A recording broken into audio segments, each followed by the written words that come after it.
All right, welcome to chapter 3 of You Were Born Rich, the Image Maker.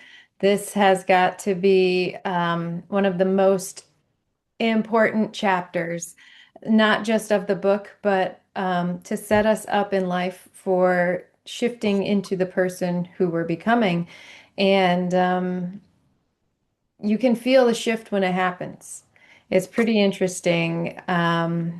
It, it's funny how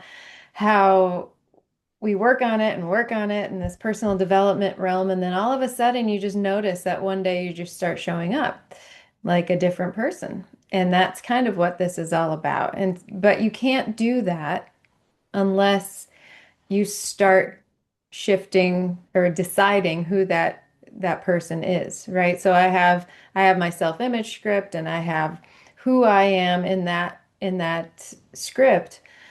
But then you start moving towards that version of you and you think that you're the old person. And then all of a sudden, for me, it was I was walking down the driveway at the barn. I'm like, you know what? This is all in my script.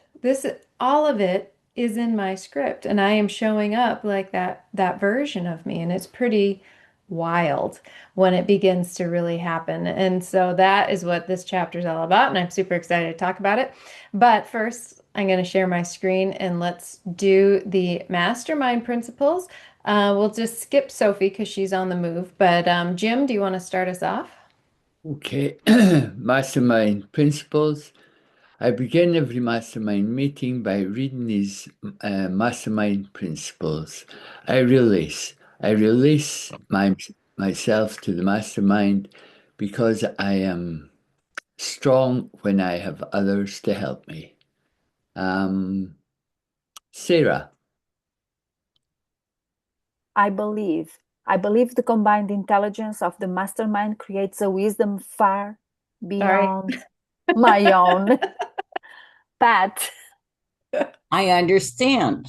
I understand that I will more easily create positive results in my life when I am open to looking at myself, my problems, and opportunities from another's point of view.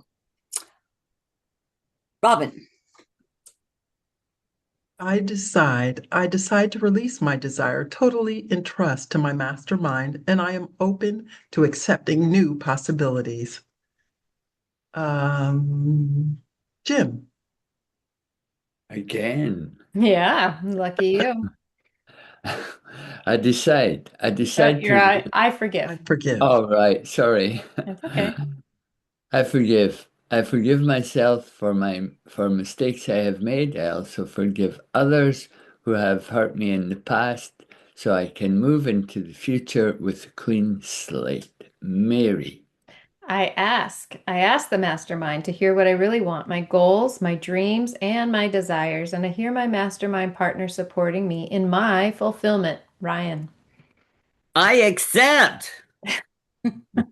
I know, relax, and accept, believing that the working power of the mastermind will respond to my every need.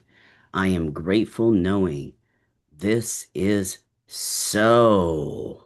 Eeny, meeny, miny, mo. Who's it gonna be? Pat, take us home. okay, I think Sarah hasn't done it. Can we pass it to her? I've already done one. Oh, sure, Sarah Sarah, did go one. ahead. Oh, Go Sarah. ahead, Sarah. I thought Sarah already did one. Okay. I now dedication and covenant. I now have a covenant in which it is agreed that the mastermind shall supply me with an abundance of all things necessary to live a success-filled and happy life. I dedicate myself to be of maximum service to God and my fellow human beings, to live in a manner that will set the highest example for others to follow, and to remain an open channel of God's will. I go forth with a spirit of enthusiasm, excitement, and expectancy. Wonderful. Thank you, thank you, thank you. Oh. All right. Everybody. I'm going to read the poem at the beginning of this chapter. It's called It's Up to Me. I get discouraged now and then when there are clouds of gray until I think about the things that happened yesterday.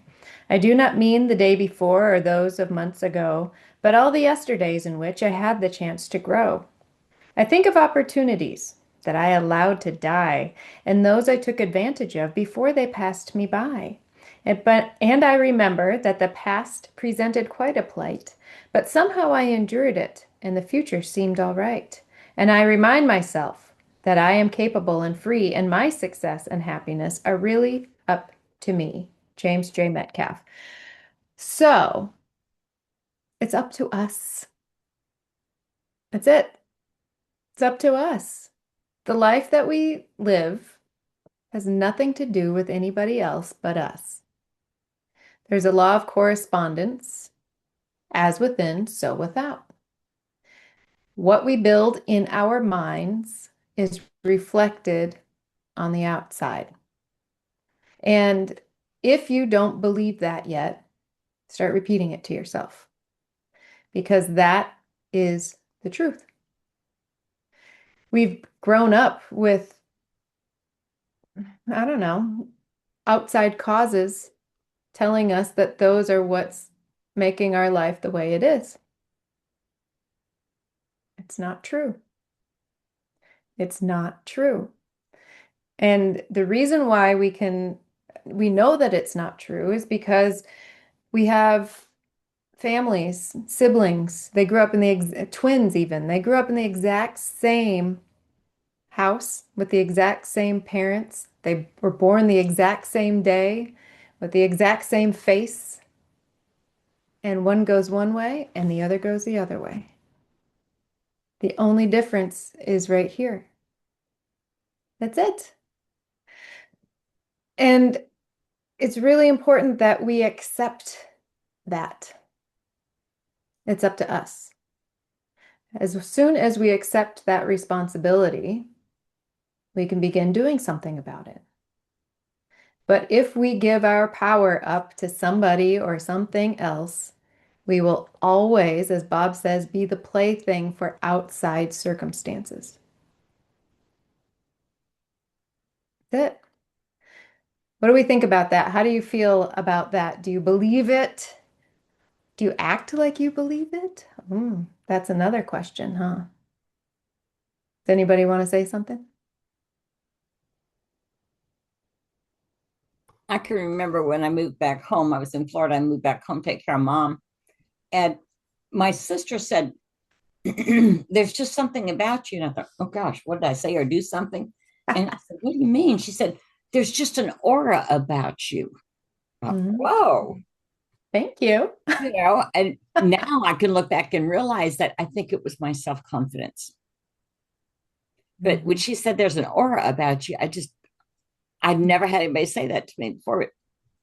It was just Yeah. neat. Yeah. Well, and people do recognize it, don't they? They can tell. They can pick people out in a crowd. They can tell that that person has it together, or that's the person we should be talking to, or that is the person that can help me, right? Or that's the person who will listen. That's a good one too. And you're right, Pat. You do have an aura about you. Your Oh, sister's right. thank you. And I can see it from here.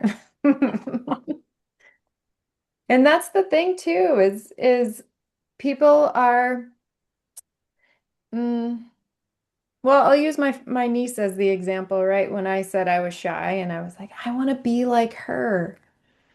What is that about her that I wanted to be like? I didn't want to be her, but I Mhm. wanted those qualities of being outgoing and not caring if I'm funny or not, having fun with people. I was so stoic and reserved. And what does my mom think? And I was just, but I told my mom, I said, I'm gonna be more outgoing. And she said, okay. She didn't say that's ambitious. Sometimes she said that. That's usually when it involved writing a book or something. But she said, okay. And she watched the process and she remembered that. She remembered that. And even when I was an adult, she goes, do you remember when you came out of your shell on purpose? I was like, uh-huh, I do. Because I did it on purpose. But I did a lot of things like that, and not everybody does. And so here's the question I have for you. If you read this chapter, how many of you took the time to write out your description of what you want at the end of it? Mm-mm. Bob Yeah. even puts lines there for us. Go ahead, Ryan. Well, I had to do it. Every time we go back over this chapter, not every time, but always, actually, every time I see something different about myself in it. And I identified with one of the characters that Bob talks about the vice president whose team was 175, and he knew that they should be in the top 100. And he was looking at he had fixated his mind on being 175. That's why he couldn't be in the top 100, because his mind was on what was evident, what was real to him, which was the numbers, the scorecard, the the report card syndrome, this and that, Mhm. all of that was right here blocking his way to becoming in the top 100. And eventually he broke through that and got there. He got there like in double digits, not just three digits. I mean, not just the top 100, but like in the, I don't know, I think it was 10th or something like that. But why why it's important, even though a lot of us here already have a self-image script and we read it every day, um, it's still important to go back and take stock of where you are right now, because I saw myself as that guy who was measuring myself against what I see as my results now, not what I want them to be. And that's what was hanging me up. And so, very, very important exercise. Very long chapter, very good chapter, very important chapter. But yeah, it was a wake up call, especially when you kick off the new year and you're thinking, this is going to be the best year of my life. And then it just starts, excuse my friends, fall into, you know what I mean? You didn't even say anything that we needed to. I know I didn't have to. You guys are thinking it because I said, excuse my French. So there you have it. But it is a reality check. It's just it's a litmus test of where we are right now. Not just being in this material for some time or whatever. Some of you have been studying this stuff for 10, 20, 30 years. No, I'm thinking about Mama Pat. She reminds me of my mother. I'm sorry, Pat, but just saying in a good way, because there's just so much wisdom that we gain. Dude, one hell of a lady, right? And yeah, but I find that, since I was 11, I declared myself into personal growth and development. And I made it my lifelong journey, and it was good because um, I'm still here. There was a lot of things that went on in my life that were very, very challenging, and having books around me and things that helped me grow have been so instrumental in helping me see um, the potential that I really have.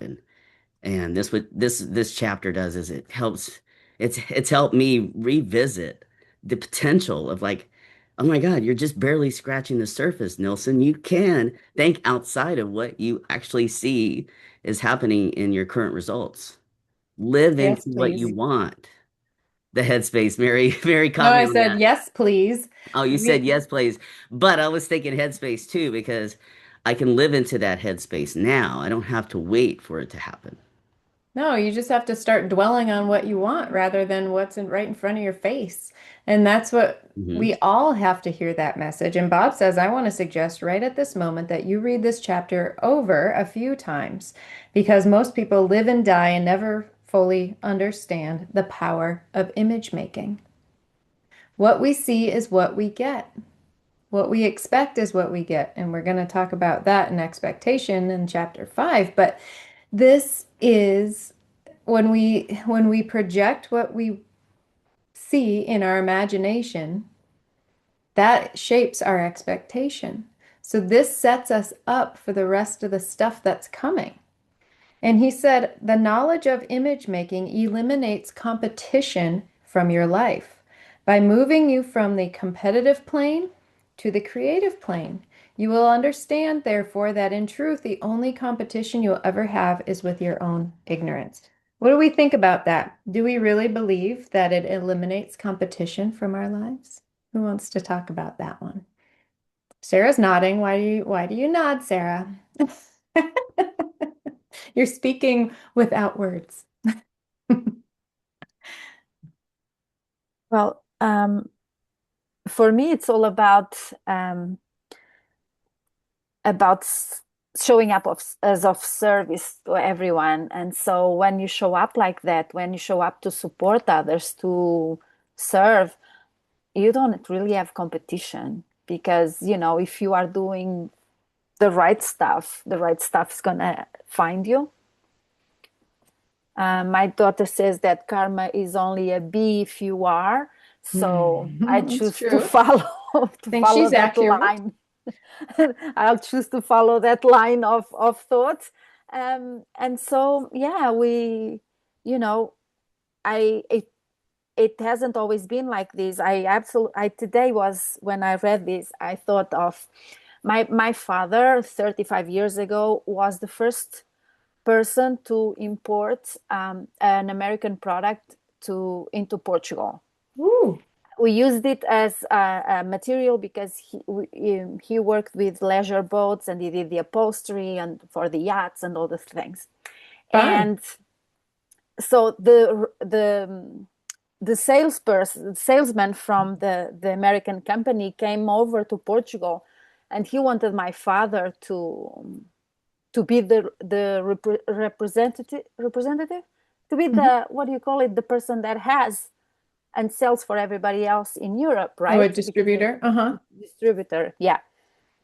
And it was an ordeal to get that material to Portugal, and the price was crazy. The transportation was crazy. Like nobody was doing it, right? Mhm. And my father did not want to do it because he was afraid that other people would be competition. And he lost a big deal. But anyway, that's another point. It's just that I remember that it was all about competition. It was all about what do you call it? Gatekeeping and all the things. And so Yeah. for me, this idea of showing up as of service and supporting each other, it's relatively new to me. For maybe years, maybe you know. And so, just like you were saying that the siblings growing up in the same house don't have the same perception of what's going on, and that's absolutely true. So yeah, that's kind of why I was nodding.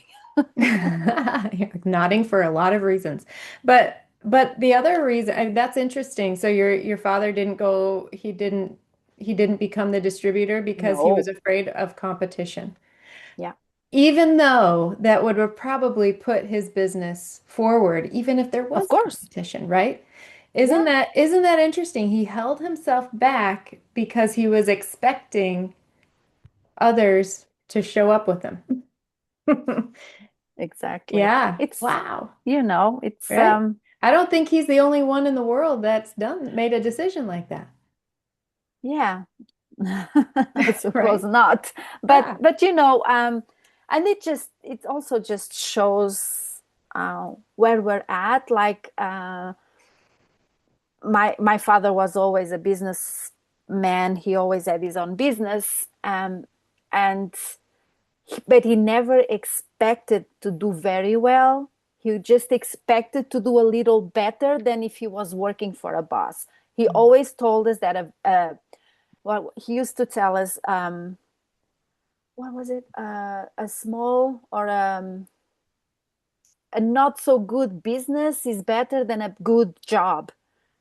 So he knew that much, right? Even if Mm-hmm. your business is small, you're still better than on a job. Mm-hmm. But the expectation was doing just like 10% above of what you would do with the job, not exactly have everything open up for you. Yeah. So it was limiting without being the traditional get a job, get your salary at the end of the month, but it was still very limiting. Not that I knew that at the time, but Right. Right. Yeah, yeah. absolutely. Go ahead, Pat. I was going to say sometimes too, it's not necessarily always the fear of the competition, but the fear of succeeding. And then Mhm. people will think you think you're better than they are because you have succeeded. Mhm. Oh no, No? not in our family wasn't that the problem Good. because they always thought they were better than everybody else anyway. And so that was not one of the reasons. You're like, not this family. No, but you are onto something, Pat, is then it's not the fear of success, it's the fear of what other people think, Mm-hmm. right? Yeah, disguised as the fear of success. Mm-hmm. Yeah. Or you might make more money than your father did. And would that embarrass your father? Yeah. You know, like Again. you out earned him. Yeah, but isn't it the dream of almost, I would say almost. I'll say almost every father to have their children outperform them? Mm-hmm. At least they can live vicariously through them. On the record, not mine. Okay, so that's why I said almost. For on the record, not mine. Oh, Sarah, you're so funny. But what is the other reason why competition is not a thing? Isn't it mostly in your Sarah mind? said service oriented and everything, but what did you say, Pat? Isn't always in your mind that the No, but competition may not be there, but in your mind you think it is. no. Okay. Do we need to compete? I mean, Oh, maybe that's true, Pat, but do we need to compete in this world of this natural law-based universe? that's one of the things that I have loved about being a coach and being with other coaches. I have never felt competition. All I've ever felt was support hmm That's for each good. I think it's because inherently they might understand this. Go ahead, Robin. What were you gonna say? Like, how do you say, if you're trusting in God or the universe, everything that's meant for you is there and there's enough. It's so you don't feel like you have to take from someone else or have to compete to get it. No, there's enough. There's enough for everyone. other. And so yeah, there is enough, more than enough. So sometimes competition makes you, it's like scarcity. Like you say, you're thinking, oh, there's never enough. No, but that's not, you're working it in reverse. Yeah. Yeah. And it's an abundant universe, right? There's never a shortage of anything. And one of the reasons why we it's either we make decisions out of lack or we make decisions out of love, essentially, and faith, right? So the whole lack or fear implies that there isn't enough. Yeah. Fear that there's not enough, right? Go ahead, Dorothy. What were you going to say? I was just about to say the same thing that Robin just said. There's abundance, and what comes to me cannot go to you, and what is yours can never be mine. So if I have that mindset of abundance, competition is just a waste of time. Yeah. Yeah. Yeah. I agree. I agree. And if something that we want didn't work out the way that we thought it would, it's not because it doesn't exist for us. It's because there's something better that we didn't even imagine that's on its way to us, right? And Yeah. most people think I gotta hurry up so I don't miss out. That's not a thing. That's not a thing. And Sarah says in the chat we should be in competition with ourselves, maybe. Yeah. Think of the highest level athletes in any sport. Who do they compete with? Themselves. Themselves. They're untouchable by anybody else. Untouchable. Simone Biles in gymnastics. Nuh-uh. Nobody can touch that woman. She she's retired. I think she's pretty much retired. She's probably still better than anybody. And Tiger Woods, when he was on top of the world, he Mm. competed with himself, right? Yeah. There was no competition. And granted, not everybody can translate that into every part of their life. And that's why a lot of those type of high level athletes kind of falter in different places in their life because they only see themselves as there in the sport, for instance. Or this is why some billionaires falter in other parts of their life. I have all the money, but I'm not happy. Or I have all the money, but I'm not healthy. Or all of but it's the same energy and there is no competition. So Bob talks about this, and he says throughout this chapter multiple times. First, on page 54, he said, build the image of prosperity on the screen of your mind and watch what happens. That's the first time he says it. And then on page 55, the second time he says it. So build your image of prosperity and be persistent. And then he says it on page 60.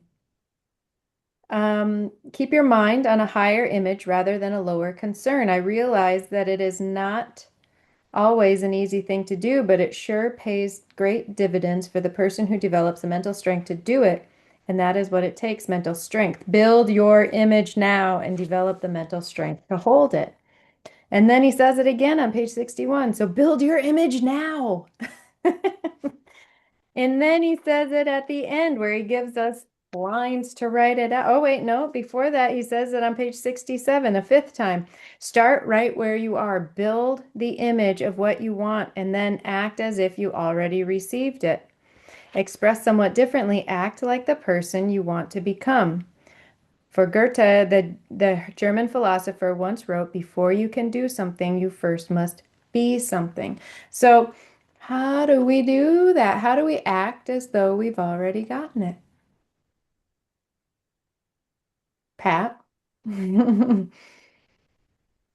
have to think it in our mind. We have to act as if we've already received it to get to it. Yeah. Mary Morrissey says something really important in Magic in Your Mind, and she says, you can never get to your goal from where you are. You must come from your goal, Mhm. right? And that's what he's talking about. We're ding-a-linging. That's me. I'm sorry. That's okay. It was a pleasant You tone. know, I have Go ahead, something. Ryan. You know what I think sometimes it's fear that gets in our way. Sometimes. All the time. Okay, there you go, Dorothy. Thank you. Well, I wanted to be, the thing is, in through this conversation, I've been thinking about a quote that I read a long time ago, and I read from time to time, and I was reminded of it, and it starts out as our deepest fear is that we're inadequate. Our deepest fear, well, no, no, no. Our deepest fear is not that we're inadequate. Our deepest fear is that we are powerful beyond measure. Who said that? Was that Marianne Williamson. Williamson? Yep, that's what I thought. I always think that that's just been up until now. Been something that's haunted me all my life. It's like, wait a minute. I think it's like when I get to that brink of, like being that super guy, that super affiliate, the super star, the whatever it is that it's super and not thinking. And it's interesting because, the word competition came up, and I think a lot of us are feeling the same sentiment as Sarah Walters, is that we only need to compete against ourselves.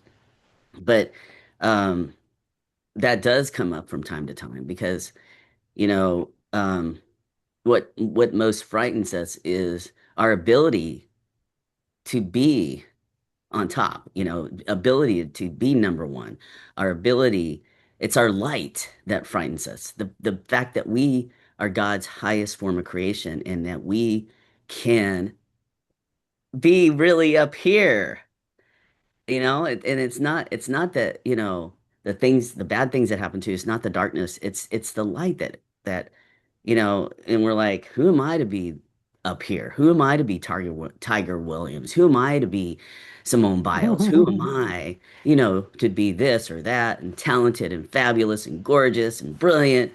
Well, then it's worthiness, isn't it? I know, exactly. Because I think at the end of the day, I think Bob is saying this over and over again, and it's like build the image that you want because you are a child of God and you were born rich and you deserve this. Well, yeah, that you just said the title of the book. That's why we're born rich. We have it in us, and we have the kingdom of heaven is within you. We have everything at our fingertips, and we don't use it. The image making process is our gateway to it. That's where it all begins. We have to create the image of what we want. Wallace D. Waddle says the same thing. We have to give that image over to the formless substance, to infinite intelligence, to God, to the creative force within us, to life, to insert whatever intelligence you want. But that is what we need to do. And it's that simple. And we make it so hard. We make it so hard. You're like, I'm not worthy. What about them? And what about, you know what? What if you did it and then you taught them how to do it? And then more people knew how to do it. And then this world was so much better because everyone was focused on what they want rather than all the crap that's going on. Right? Ah, wouldn't that be better? So It much is better for better. everybody. Yeah. Everybody on this call, I feel, is liberated from the fear. I really see each and every one of you um, are here because you have already been liberated and you're here to liberate others. That's why you Hmm. show up. That's why I you show like it. up. I like it. Go ahead, LA. And go ahead. I'm Oh, sorry. sorry. Um, this has been real good. The only thing I'd like to add, we kind of like the enlightened ones. We know this material and stuff like that, and we're learning it and putting it into practice. When you've been, I'm 60, 62, gonna be 63. When you growing up all your life and you was taught competition to compete. You Mhm. had to do it yourself instead of doing it with a team. And I ain't gonna say this recently discovered, but come to the conclusion that what I want to do and what anybody wants to do, I learned that we're here to serve the community, humanity, and that's the only way we're going to be able to achieve our greatness through from what God put us here for. The other thing is, oh, we have to get people have to get over that feeling that they got to compete, and a lot of people, they don't take it in or don't do the reading and the research. I was like, I think it was Sarah that said something about her father. He was scared of the competition. Mhm. I've come to realize, and this is before I joined the community here, because as I'm studying, I'm always checking myself, and that I had that problem. I would be in the things, and a lot of times I wouldn't say nothing about it because I said I have to wait till I'm successful and achieved a lot before I could turn it on to people and they can believe me. I was scared they was gonna find out about it and do better than me. And I didn't really mind that, but in a way I did because it held me back. And Mhm. I said, all these things I'm learning and coming coming to grips with. I know what I got to change. And my man, Dr. Myron Golden, he says that. He always says that about the competition. The only competition you have was with yourself. Yep. And so I was glad that Bob had that. I know he spoken that before because we just studied this, but we talk about this. And as I hear it and as I get to doing things, like I'm sure with a lot of you all, you get to change and your thinking, your philosophy, your physiology, and as long as we stay on and stay on track, we can overcome the negative thoughts and the fears, and get the breakthroughs that we striving to get to. Yeah, absolutely. And one other thing I want to reframe and I want everybody to kind of think about is, LA, you said that's why God put us here. I want to take it one step further. That's why God came into us here. And we're all connected. We're all Mm-hmm. expressions of Him, of God, of the universe, of infinite intelligence. And so we're already connected. And so when you help someone, you're helping yourself. And that's why the law of cause and effect works. When we reach out and help our neighbor, we're helping ourselves. That's natural. We're making it all better. We're so connected because we're the same. We're the same being. Whoa. Go ahead, Pat. I was to piggyback off of what Ryan was saying about it. I think it's like a rubber band. You know, we have learned all these new things and ways of dealing with life, and it's like the rubber band has stretched. It will never go back to the original size that it was. We cannot go back to what we were before because of our knowledge that we have gained. Yeah, you can never go backwards in awareness. Yeah. Nope, you just can't. That's a good point. And Sarah says we got to stay in our own lane. Yeah. But when we get better and better at our lane, when we stay in our lane, we get better and better, right? Yeah. So Bob said the sixth time on page 67, as you finish this chapter, lay the book down and then become very relaxed. Let creative energy, that's God inside of us, infinite intelligence, fill your consciousness and then mold it into an image of yourself in a much more abundant state of life. See yourself already in possession of what you previously only dreamed of. Become extremely conscious of the truth that your entire being is not only filled with, but is also surrounded by the original substance all images are made of. So do not just keep reading page after page of the book without acting on the suggestions which I have been giving you. So this is where he's telling us what I just said. Be extremely conscious of the truth that your entire being is not only filled with, but also surrounded by the original substance all things are made of. That permeates and penetrates all the interspaces of the world, as Wallace D. Waddell says. Bless you, Pat. So we need to realize I've been watching a video that Bob recorded for us as consultants every morning. And he picks up inanimate objects. This pencil, this book, this glass, it's all this me. We're all the same energy. And the only difference between this pencil and me is that I have a mind that can shape myself into whatever I want. We have this consciousness within us. We have that principle of life within us, seeking expression and growing and growing and growing. But when we say we're not worthy, or I'm not cut out for that, or that guy might beat me, when we're thinking like that, we're not allowing it to express itself. So we get these desires. Oh, I want to do this. And then what if it's no good? What if nobody listens? What if nobody does this? What if it's terrible? And then we talk ourselves out of the very thing that we want. We are driven from within to do the things that we're meant to do.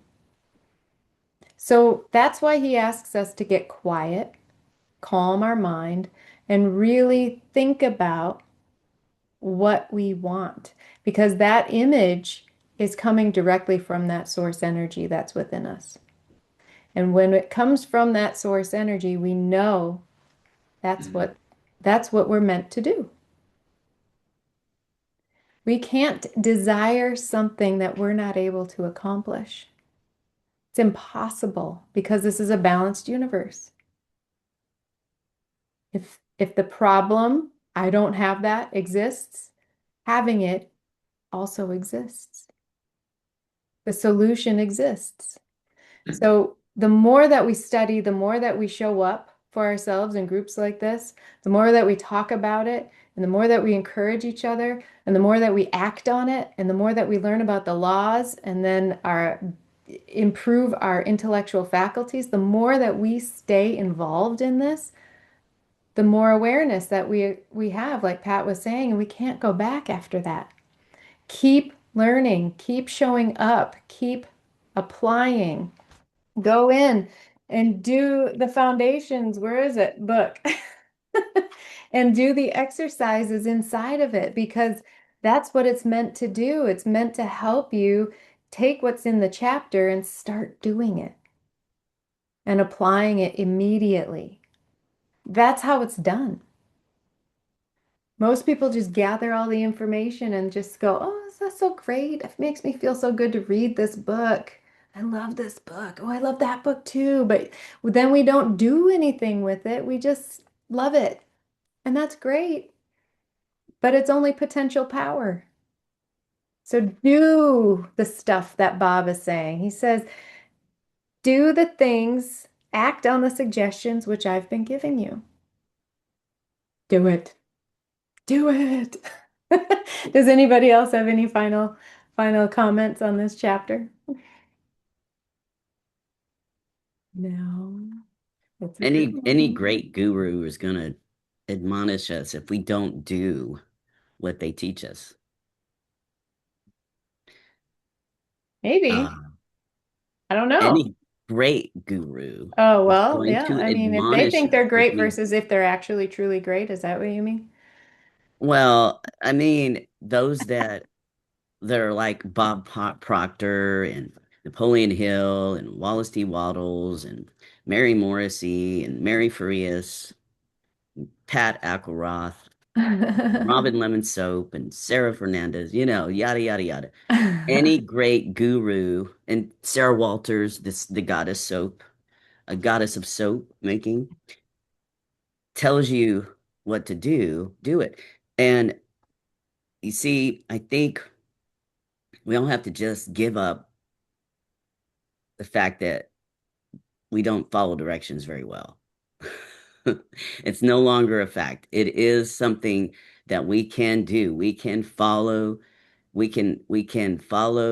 direction. We can do what this book says. We can write out our self-image statement at the end of the chapter.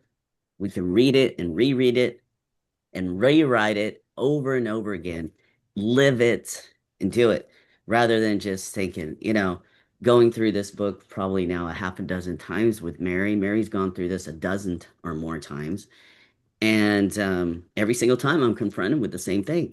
Am I doing what it says to do? And I've learned, and Mary helps me, um, is we go through thinking into results to remind myself that all I have to do is implement what I learn. I don't have to just watch the video twice a day, do the workbook every day, and visualize and go through, check off all the boxes.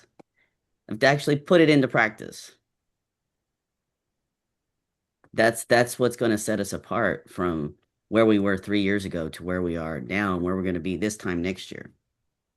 Well, and one of the th questions that you can ask yourself is, did today look different than yesterday? Does this week look different than last week? Does this year already look different than last year? So you can ask yourself those questions. Did I do the same thing I did yesterday? Oof. Right? Sarah Fernandez, did you have your hand up? I did, but I was just going to say, well, it really doesn't matter what anybody tells us to do. It really means if we're going to do it and how we are going to do it and live it. Because you can go through, you can watch the videos or you can do the exercise, but if there's, they say, maybe it's in the Science of Getting Rich. You can't just pray when it's time to pray and then just go about your day killing other people and then forget about the praying, and then when comes the time to pray again, there you go, Yeah. and then just go and be another mess. I don't think that's how it works. Yeah, no.